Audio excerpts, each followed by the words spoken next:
নমস্কাৰ দুপৰৰ শিৰোনামলৈ স্বাগতম ষ্টুডিঅ'ত মই পাপৰি আজি ঘোষণা হ'ব নিৰ্বাচনৰ সূচী নিৰ্বাচন আয়োগে ঘোষণা কৰিব নিৰ্বাচনৰ সূচী ঘোষণা কৰিব অসমকে ধৰি 5 ৰাজ্যৰ নিৰ্বাচনৰ সূচী বিয়লি সংবাদ মেল সম্বোধন কৰিব নিৰ্বাচনী আয়োগে বিয়লি 4:30 নিৰ্বাচনৰ সূচী ঘোষণাৰ সম্ভাৱনা সংবাদ মেল সম্বোধন কৰিব মুখ্য নিৰ্বাচনী আয়ুক্ত সুনীল আৰোৰাই অসমত দ্ৰুত পৰ্যায়ত নিৰ্বাচন অনুষ্ঠিত হোৱাৰ সম্ভাৱনা নিৰ্বাচনৰ দিন ঘোষণাৰ লগে লগে বলবৎ হ'ব আচৰণ বিধি এপ্ৰিলৰ ভিতৰতে নিৰ্বাচনৰ প্ৰক্ৰিয়া সমাপ্ত কৰাৰ লক্ষ্য নিৰ্বাচন আয়োগৰ কোভিড প্ৰটকল মানি অনুষ্ঠিত হ'ব 5 ৰাজ্যৰ নিৰ্বাচন পুনৰবাৰ জনাইছো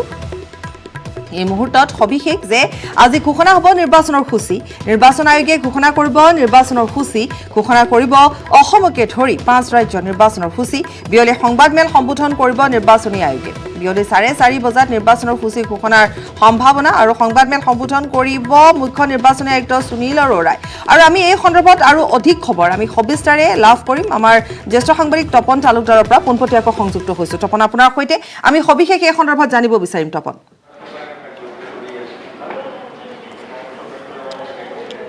পাপৰি সকলো উৎকণ্ঠিত হৈ আছিল নিৰ্বাচন কেতিয়া হ'ব ইলেকশ্যন কমিছনে কেতিয়া নিৰ্বাচন ঘোষণা কৰিব প্ৰধানমন্ত্ৰী নৰেন্দ্ৰ মোদীয়ে অসমত আহি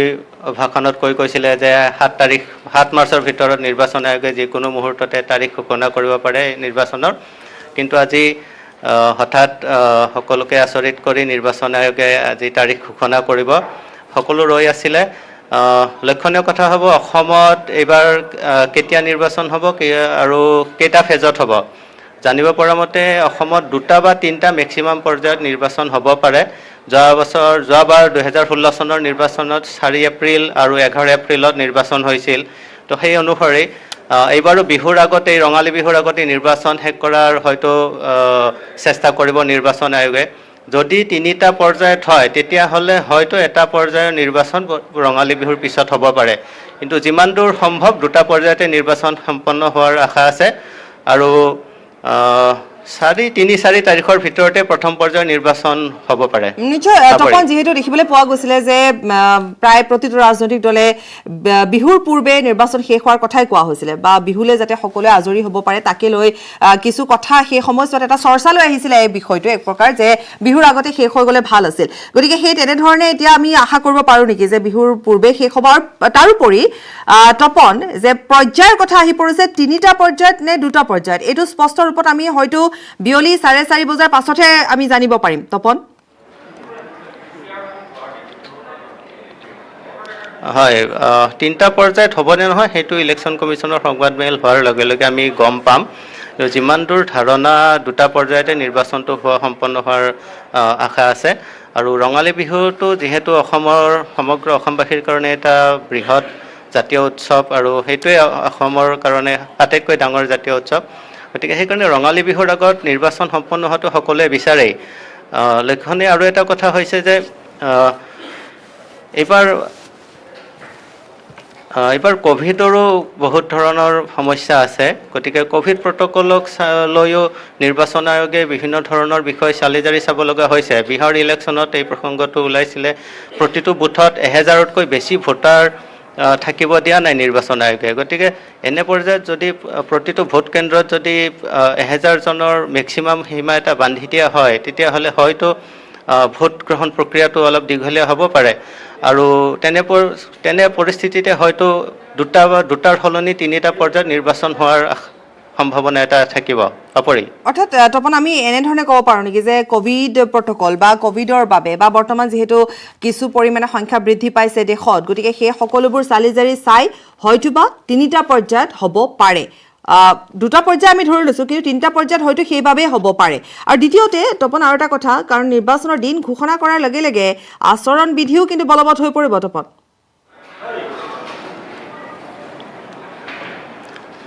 নিশ্চয় যি মুহূৰ্ততে নিৰ্বাচন আয়োগে তাৰিখ ঘোষণা কৰিব সেই মুহূৰ্তৰ পৰাই নিৰ্বাচনী আচৰণ বিধি বলবৎ হ'ব আৰু সেই সময়ৰ পৰাই কোনো চৰকাৰী কাম কাজ কোনো চৰকাৰী নতুন ঘোষণা আঁচনি কৰিব নোৱাৰিব চৰকাৰে যিমান দূৰ অনুমান কৰিব পাৰি যে তাৰিখ আজিৰ পৰা 35 দিনৰ পিছত নিৰ্বাচনৰ প্ৰথম পৰ্যায় হ'ব পাৰে 35 দিনৰ পিছত হ'লে আপোনাৰ 3 এপ্ৰিল হয় গতিকে 3 এপ্ৰিল বা 4 এপ্ৰিল ইয়াৰ পৰা প্ৰথম পৰ্যায়ৰ নিৰ্বাচন আৰম্ভ হ'ব পাৰে 5খন ৰাজ্যৰ নিৰ্বাচন আছে অসমকে ধৰি তামিলনাডু, কেৰালা, পশ্চিমবংগ আৰু পুডুচেৰী।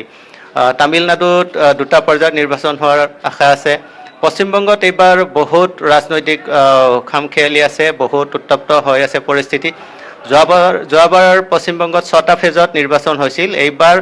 নিৰ্বাচন আয়োগৰ পৰা যিখিনি অনুমান কৰিব পৰা গৈছে বা এতিয়ালৈকে তেওঁলোকৰ পৰা যি ধৰণৰ ইংগিত পোৱা গৈছে 7টা বা 8টা পৰ্যায়তো পশ্চিমবংগত নিৰ্বাচন হ'ব পাৰে। ইয়াত আচৰিত যদি হয় তাত আচৰিত হ'বলগীয়া একো নহ'ব। এনেকুৱা হ'ব পাৰে 6টা পৰ্যায়তো সামৰিত হ'ব পাৰে নিৰ্বাচন, কিন্তু আইন শৃংখলা পৰিস্থিতিলৈ চাই যিকোনো সিদ্ধান্ত নিৰ্বাচন আয়োগে ল'ব পাৰে। 7টা বা 8টা ইলেকশ্যন পৰ্যায়ত ৱেষ্ট বেংগলত হৈ যাব পাৰে নিৰ্বাচন। আৰু বাকী তামিলনাডু আৰু কেৰালা আৰু পুডুচেৰীত এটা পৰ্যায়ত নিৰ্বাচন হোৱাৰ আশা আছে। তামিলনাডুত 2টা পৰ্যায়ত নিৰ্বাচন হৈ যাব। নিশ্চয়। তপন, ধন্যবাদ জনাইছোঁ। তপন, ইতিমধ্যে আমি জনালোঁ আমাৰ জ্যেষ্ঠ সাংবাদিক তপন তালুকদাৰে ইতিমধ্যে আমাক সবিস্তাৰে জনালে এই সন্দৰ্ভত। আৰু পুনৰ কৈছোঁ যে 4:30 বজাত সংবাদমেল যোগে সদৰি কৰা হ'ব। গতিকে 5 ৰাজ্য নিৰ্বাচনৰ সূচী ঘোষণা কৰা হ'ব অসমকে ধৰি। গতিকে কেনেধৰণে কেইটা পৰ্যায়ত অসমত হ'ব সেয়া নিশ্চিতভাৱে লক্ষণীয় হ'ব আৰু আমি স্পষ্ট হ'ব পাৰিম 4:30 বজাত যিহেতু নিৰ্বাচনৰ সূচী ঘোষণাৰ সম্ভাৱনীয়তা আছে। নিৰ্বাচনৰ দিন ঘোষণাক লৈ কংগ্ৰেছ সাংসদ প্ৰদ্যুৎ বৰদলৈ মন্তব্য কৰিছে। আমি নিৰ্বাচনৰ বাবে সাজু, নিৰ্বাচন আয়োগে যেতিয়াই দিন ঘোষণা কৰে আমি অৱতীৰ্ণ হ'ম। এনেধৰণে ইতিমধ্যে এক প্ৰতিক্ৰিয়া ব্যক্ত কৰিছে। কাৰণ পুনৰ কৈছোঁ যে আজি 4:30 বজাত সূচী ইতিমধ্যে আমি কৈছোঁৱে যে স্পষ্ট হ'ব পাৰে বা ঘোষণা কৰিব পাৰে, সম্ভাৱনীয়তা আছে। আৰু তাৰ পাছতে প্ৰতিক্ৰিয়া ব্যক্ত কৰিছে, নিৰ্বাচনৰ দিন ঘোষণাক লৈ প্ৰতিক্ৰিয়া ব্যক্ত কৰিছে, মন্তব্য কৰিছে কংগ্ৰেছ সাংসদ প্ৰদ্যুৎ বৰদলৈ। আমি নিৰ্বাচনৰ বাবে সাজু, নিৰ্বাচন আয়োগে যেতিয়াই দিন ঘোষণা কৰে আমি অৱতীৰ্ণ হ'ম।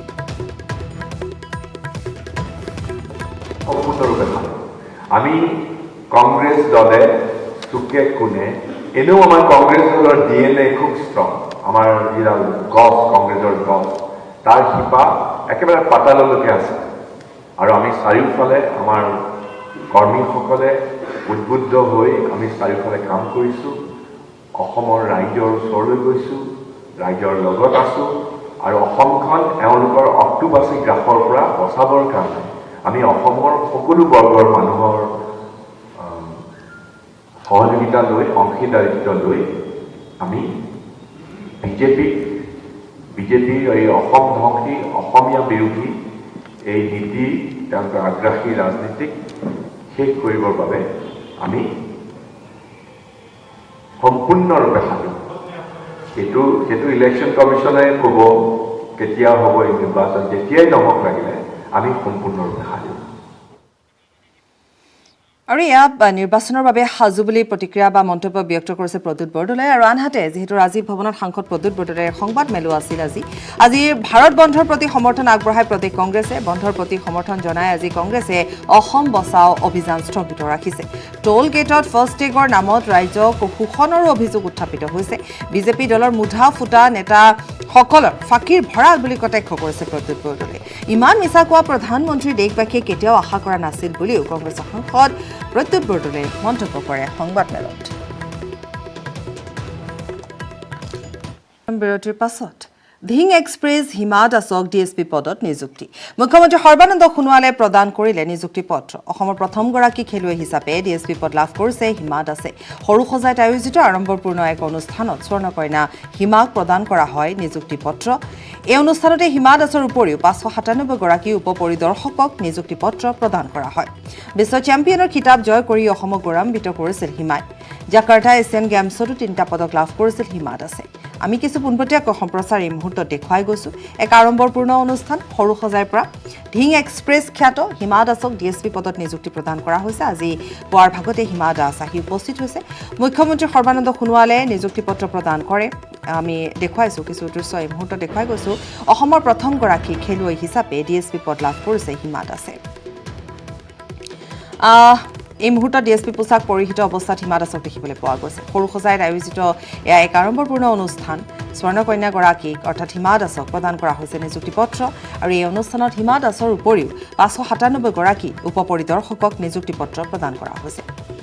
বিশ্ব চেম্পিয়নৰ খিতাপ জয় কৰি অসমক গৌৰৱান্বিত কৰিছিল হিমাই। জাকাৰ্টা এছিয়ান গেমছতো 3টাকৈ পদক লাভ কৰিছিল হিমা দাসে। আৰু এয়া আমি হিমা দাসক দেখুৱাইছোঁ এই মুহূৰ্তত আজি যিহেতু পুৱাৰ ভাগতে হিমা দাস আহি উপস্থিত হয় আৰু এয়া আৰক্ষী পোছাকত দেখিবলৈ পোৱা গৈছে হিমা দাসক অন্য এক পোছাকত অন্য এক ৰূপত দেখিবলৈ পোৱা গৈছে আৰু ইতিমধ্যে আমি কৈছোঁৱে যে এটা ভাল খবৰ আজিৰ দিনটোত যে ঢিং এক্সপ্ৰেছ খ্যাত হিমা দাসক DSP পদত নিযুক্তি দিয়া হৈছে আৰু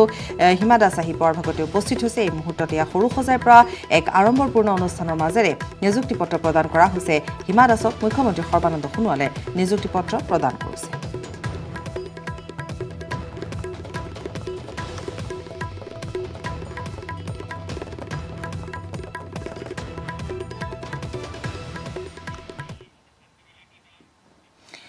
গোলকগঞ্জৰ আগমনিত নিচাজাতীয় টেবলেট সহ 2 যুৱকক আটক কৰা হৈছে যুৱক দুজনৰ পৰা বৃহৎ পৰিমাণৰ নিচাজাতীয় টেবলেট জব্দ কৰা হৈছে WB64Q2518 নম্বৰৰ বাইকখনেৰে পশ্চিমবংগৰ পৰা অসমত প্ৰৱেশ কৰোঁতেই আগমনি আৰক্ষীয়ে গোপন খবৰৰ ভিত্তিত 2কে আটক কৰিছে আৰক্ষীয়ে বাইকখনত তালাচী চলোৱাত 5 শতাধিক নিচাজাতীয় টেবলেট উদ্ধাৰ কৰা হৈছে টেবলেটসমূহ জব্দ কৰাৰ লগতে আলমান আৰু ফজলু আলীক আটক কৰিছে ধৃত যুৱক দুজনৰ ঘৰ পশ্চিমবংগৰ ঝাউকুটি গাঁৱত ব্ৰেকিং নিউজ ৰঙিয়াত এক চাঞ্চল্যকৰ ঘটনা সংঘটিত হৈছে বোৱাৰী হত্যাৰ অভিযোগত উত্তপ্ত হৈ পৰিছে ৰঙিয়াৰ গুৰুকুচি স্বামী গৃহৰ পৰিয়ালৰ বিৰুদ্ধে হত্যাৰ অভিযোগ উত্থাপিত হৈছে মহিলাগৰাকীৰ স্বামী খবিৰুদ্দিন আহমেদৰ বিৰুদ্ধে এজাহাৰ দাখিল কৰা হৈছে শাহুৱেক সহ অন্য 4জনৰ বিৰুদ্ধে এজাহাৰ 3 বছৰ পূৰ্বে বিবাহ পাশত আবদ্ধ হৈছিল জুৰি বেগম নামৰ মহিলাগৰাকী বিবাহৰ পিছৰে পৰা মহিলাগৰাকীৰ ওপৰত শাৰীৰিক নিৰ্যাতন চলোৱা হৈছিল বুলি ইতিমধ্যে অভিযোগ উত্থাপিত হৈছে নিশা হত্যা কৰি পাকঘৰত মৃতদেহ পেলাই থোৱাৰ অভিযোগ উত্থাপিত হৈছে ছোৱালীজনীৰ লগত বহুদিন ধৰি কাজিয়া পাতি চলি থাকে সেইবিলাক শুনিব পাইছোঁ আমি কিন্তু কাজিয়া পাতি আমি বুজাই বুজাই থৈ অহা যায় তাৰপিছত যোৱাকালি এখন সাহস আৰু তাইৰ মাজত এখন কাজিয়া হয় কাজিয়া হোৱাৰ পিছত সাহসৰ লগত সাহসে বহুত ধমকি দিয়ে তাইক আৰু ভাই সৰাকে একচৰ মাৰে সিহঁতে মাৰিছে বুলি সন্দেহ কৰিছোঁ গোটেই সাহস সৰিয়াক আৰু তেওঁৰ হাজবেণ্ড আৰু ভাই সৰিয়াক গোটেইবিলাক পূৰণ হ'ল কাৰ্বি আংলঙৰ ফুলনি গাঁওবাসীৰ দীৰ্ঘদিনীয়া সপোন ৰাষ্ট্ৰীয় ঘাইপথ সংলগ্ন পকীপথ উদ্বোধন CM তুলিৰাম ৰংহাঙৰ সাংসদ পুঁজিৰ ধনেৰে নিৰ্মাণ 36 নং ৰাষ্ট্ৰীয় ঘাইপথৰ পৰা ফুলনি গাঁৱলৈ এই পথছোৱা CM তুলিৰাম ৰংহাঙক সংগ দিলে ডিফুৰ সাংসদ হৰেণ সিং বে দীৰ্ঘদিনীয়া অভাৱ পূৰণৰ পিছত বিজেপি চৰকাৰক ধন্যবাদ জ্ঞাপন কৰিলে ৰাইজে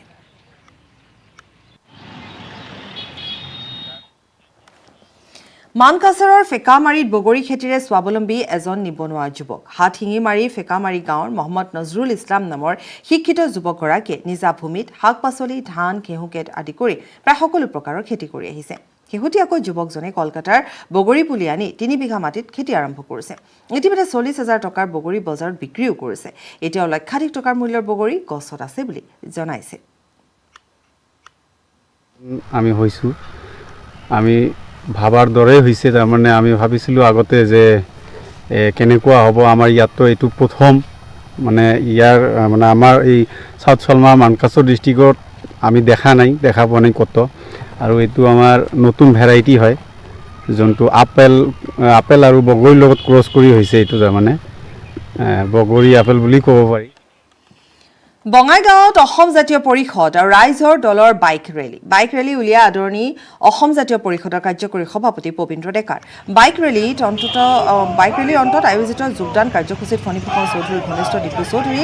অসম জাতীয় পৰিষদত যোগদান উক্ত যোগদান কাৰ্যসূচীত কেইবা শতাধিক লোকে অসম জাতীয় পৰিষদত যোগদান কৰিছে আনহাতে মন্ত্ৰী ফণীভূষণ চৌধুৰী আৰু অসম গণ পৰিষদ দলে বঙাইগাঁৱৰ আঞ্চলিকতাবাদী ৰাইজক কৰা প্ৰবঞ্চনাৰ বাবে পৰাজয় নিশ্চিত বুলি কাৰ্যকৰী সভাপতি পবিন্দ্ৰ ডেকাই দাবী কৰিছে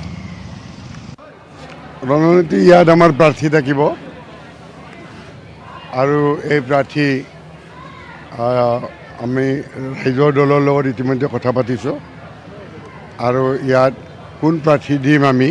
সেইটো আমি কিছুদিন পিছত আপোনালোকক জনাম চৰাইদেউৰ নাফুকত ট্ৰাক চালকৰ অটপালি দ্ৰুতবেগী ট্ৰাকৰ খুন্দাত থিতাতে নিহত চাইকেল আৰোহী নিহত লোকজনৰ নাম হৈছে দেবু বাক্তি দুৰ্ঘটনা সংঘটিত কৰা ট্ৰাকখনৰ নম্বৰ হৈছে AS04BC2248 পুনৰ জনাইছো চৰাইদেউৰ নাফুকত ট্ৰাক চালকৰ অটপালি দ্ৰুতবেগী ট্ৰাকৰ খুন্দাত থিতাতে নিহত হৈছে চাইকেল আৰোহী নিহত লোকজনৰ নাম দেবু বাক্তি দুৰ্ঘটনা সংঘটিত কৰা ট্ৰাকখনৰ নম্বৰ হৈছে AS04BC2248 যেতিয়া মানুহটো পৰিছে এছকে এক্সিডেণ্ট হ'ল বুলি কৈছে কি গাড়ী আছিলে এই 407 ট্ৰাক পিছত মাৰিছে মাৰিছে মৰাটো দেখা নাই মই